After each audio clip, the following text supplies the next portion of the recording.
everyone, it is Jess here from the Scrappy Sisters, and thank you for joining me for a Kitaholic Kits design team layout.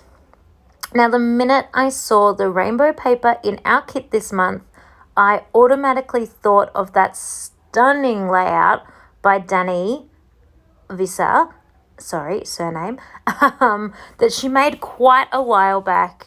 I absolutely loved that layout. And I'd always wanted to scrap lift it, but I didn't have, the right paper, or nothing really called to me. Obviously, you didn't need to have a piece of paper with rainbows on it, but you needed to have something that you could sort of cut the holes out of and then put it back together. And nothing had really called out to me as being, that sort of similar style. But the minute I saw this paper in our kit, I knew that I had to make the Dani layout. It was just too gorgeous to pass up. So I pulled out a sort of semi-matching background paper in this sort of brownie color. This is actually the back. That's why there was that big white patch where a barcode sticker had been. But I thought it was a better color match than the other side, which was a lot more red. So now I've got the fun of trying to find where each of these rainbows came out of. To cut them out, I at first started each one with a little bit of my Stanley knife, like cut, a centimetre or two with my Stanley knife, just to sort of get the cut started. But then I went on in with my scissors and finished it off with my scissors. I just found working with my scissors a lot easier and had a lot more control than I did with the Stanley knife. So I, of course, am just like any old puzzle, starting with the outside and finding all of the rainbows that match around the edge pieces, and then I will dig on in and finish the center. So as you can see, I'm just popping each rainbow up on foam, and then I am going to, once that is all finished, I am going to jump ahead in just a minute and have the whole background finished. I can get to embellishing the rest of my layout. And now, if you do want to check out Dani's original layout, make sure you go over to her Instagram page, which is Dani V over on Instagram, and you will be able to see the stunning layout that she made of this. And I am certain she'll have a process video for it too, so definitely check her out on YouTube as well. So here we go, just putting the last couple on, and you can see why this paper called to me and said you need to do the Dani V layout, because look at it. It is just divine. So I love the way this came together.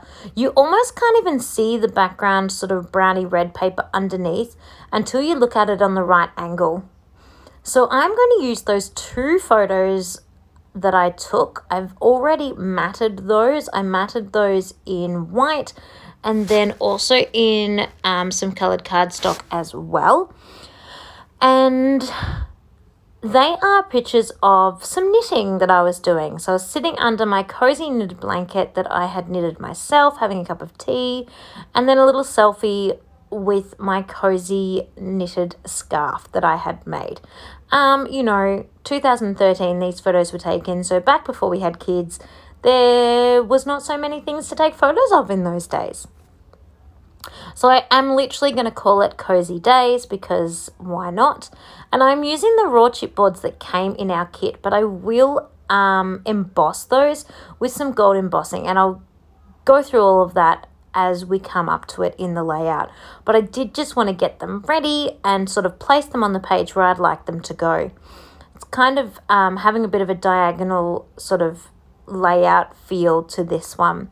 Very similar to how Dani's flowed as well. But I think that's just kind of the nature of how this layout falls together. It kind of makes sense with your two photos to go in that direction. But again, definitely head over and check Dani out over on her page as well. So once I have organized where my letters are going to go and where my photos are going to go, I start to have a play with my clusters. And I ummed and ahed with my clusters whether to keep them super monochromatic and only sort of use pinks. But I really loved that blue tag with the flower on it. it's just that little bit smaller than the other tags that were in the kit, and I think, or in the ephemera pack, I think it's just a little bit more user-friendly for me. I just, like that smaller size just a little bit better. So I'm having a look and having a dig through the collection, and even just the way I'm taking it off and putting it on and taking it off, I just can't decide whether to, stick with this sort of pinkies colours or whether to include some others. So I have a little bit of a play. And now I'm going to pull out the smaller pieces of ephemera to see what I can find. I really love that Kiss Hug tag, so I think I want to use that. Those sort of sticking out tags, corner tab tags, not corner, just tab tags, really spoke to me. I really wanted to use one of those. And this is where I started to think about more seriously about the monochromatic, because I feel like the sentiment that's written on the words, some of them made more sense than others. Like, I think that pink one looks really good, but the actual sentiment itself, dream big, didn't really mean much in terms of these photos. Whereas the sort of more blue-based one fit a little bit better, as in the word did, but then that was introducing a lot more blue into the colour scheme that I hadn't been using. So I really wasn't sure which way I wanted to go with that. I find photo corners really hard, so I was going to try and put those on, side note, but that didn't work. But in the end, even though I leave that pink one there, I decide, no, this is too much pink, can't deal. I'm going to pull out the blue one a bit later and swap that out, because it keeps that tag, gives that tag a bit more purpose, because there's some blue in that bottom cluster and blue in the top cluster, and also the sentiment just makes more sense. So that's what I'm going to go with. Now I'm having a look at the sticker sheet and trying to decide what I can use off the sticker sheet.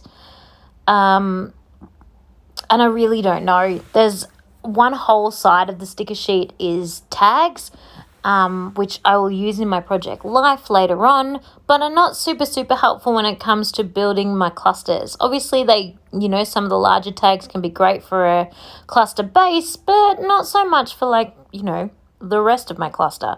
So I'm still just having a look and having a think, and of course I fall back on more florals. When in doubt, just use the florals. So that's what I do end up going with. So I'm going to pull it all apart again, so that I can start sticking everything down properly with my glue for once, instead of just laying it all out. And I'm also going to go ahead and emboss those stickers or thickers. So normally I don't include so much of that sort of decision-making process with you watching. That's why this video is a little bit longer today. But I just decided, I don't know why, I just decided this video that I would keep more of that in. Often I'd start the video now-ish, when I've already picked so much of my decision making and gone through looking at all the different ephemera and trialing things out. I've heard someone else mention it as auditioning different pieces of ephemera to see what's going to fit where. And once I have done all that, I then start the camera rolling for you to be able to watch the process. But for this time, I decided I'd make a tiny bit of a longer video and let you come along for the whole ride of just seeing my thought process. This one was quite a bit easier to plan out, because obviously I had the stunning layout of Danny's to kind of base mine off. Wasn't all completely original to my own brain, but it is still, obviously you still need your creativity and you still need some designs when it comes to using your own ephemera and the collection that you have to make this work. If it is 100% complete scrap leaf and you have the same supplies as Danny, then I feel like that's too easy. Obviously we do it, and there is nothing wrong with that, people. Credit where credit's due, but there is nothing wrong with that. But when you're just taking it's almost like taking a sketch and then using your own collections to create with that sketch. That's kind of what you're doing here when you're taking someone else's layout and then using your own ephemera to work with that layout. So yes, once I have stuck all this down, the point of all of that, by the way, was just to explain to you that normally I don't let you watch all of that decision making, and I usually start the video rolling once all the decision making has been done. But in this case, it was a lot quicker of a process because I had the Stunning Dannies to watch along with. Oh my goodness, that was a lot of words for such a small sentence. I apologize. So I'm just about to go and start embossing my letters because I am up to sticking those on. I do not keep very much of this in. I am sure you guys have embossed before, but just in case you haven't, I do keep a small section of this in. So I am using the Versa ink, which is kind of like your glue, and I just push that straight down. I do have one of those static collector bag thingies, but I don't tend to do that when I am doing thickers or something like that because I find it really hard. So I usually only use that static brush or that static matte thing when I'm working on paper. So then I'm really carefully pulling out my already embossed, covered with embossing powder thickers. Yes, I tipped the entire jar of embossing powder on it. I just find the more I tip on, the better. I just get a better coverage, and then I just collect it all. Yes, I'm sure there is excess wastage, but the amount I use my embossing, I'm totally cool with that. Then I bring it back, and I'm going to hit it with my heat gun. And I go ahead and do this process, I think, 3 times to just get a complete flawless coverage of all of those letters. I think, it took about 3 times to do. So a little bit of a time consuming, but they look 100% perfect now. So definitely worth that effort. So now they have been attached. My clusters are done, in the top and the bottom.